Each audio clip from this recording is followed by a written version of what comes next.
લલિતભાઈ, જે રીતે ગોપાલ ઇટાલિયા પર આજે જૂતું ફેંકવામાં આવ્યું છે અને એવી વાત સામે આવી રહી છે કે કોંગ્રેસના એક કાર્યકર્તા નેતા હતા કે તેમણે જૂતું ફેંક્યું છે. મેં પણ મીડિયાના માધ્યમથી આ વસ્તુ જાણી છે. ખરેખર જો કોંગ્રેસના કાર્યકર્તાએ જૂતું ફેંક્યું હોય તો ગુજરાતની જે રીતે અત્યાર સુધી સાલસ રીતે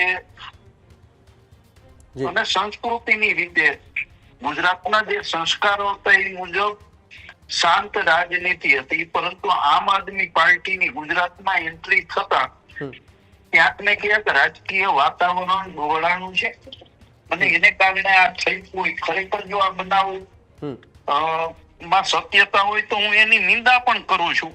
અને સાથે સાથે મારે કેવું છે કે ગુજરાતની અંદર પ્રદીપસિંહ જાડેજા ઉપર જૂતું ફેંકવાની શરૂઆત આજ ગોપાલ ઇટાલિયાએ કરી હતી. એટલે મારી દ્રષ્ટિએ તો જેસી કરણી વેસી ભરણી, પણ રાજકીય માણસોએ થોડો રાજકારણની ગરિમા જળવાઈ, ગુજરાતની ગરિમા જળવાઈ એ રીતે ખરેખર રાજનીતિ કરવી જોઈએ. અને આ બનાવની હું ટીકા કરું છું. એ ટીકા એટલા માટે કરું છું કે આપણા ગુજરાતની રાજનીતિમાં આવી વસ્તુ બને એ વ્યાજબી નથી.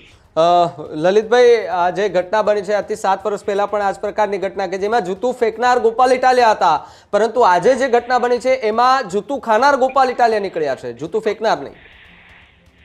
હા, પણ મેં કહ્યું ને કે ભાઈ જે રીતે આપણે હમણાં જે ગઈ ચૂંટણીમાં ગઠબંધનમાં પણ હતા, આમ આદમી પાર્ટી અને કોંગ્રેસ ગઠબંધનમાં પણ હતી, ઘણું બધું શીખવા મળ્યું હશે ત્યારે કદાચ. જો એ બાબતની ચર્ચા નથી કરવી, પણ હું આપને બહુ સ્પષ્ટ કહું કે આ રાજનીતિ, ગુજરાતની રાજનીતિમાં જૂતા ફેંકવાની શરૂઆત ગોપાલ ઇટાલિયાએ કરી હતી. એ સિલસિલો અત્યાર સુધી જળવાણો છે. ખરેખર ટીકા પાત્ર છે. ગોપાલભાઈએ કહ્યું હતું ત્યારે પણ અમે ટીકા કરી હતી ને આજે પણ આ જે બનાવ બન્યો છે એની હું ટીકા કરું છું. પણ આની શરૂઆત, શુભ શરૂઆત અને લોકોને શીખવાડવાનું, કાર્યકર્તાને શીખવાડવાની શરૂઆત તો ગોપાલ ઇટાલિયાએ કરી છે.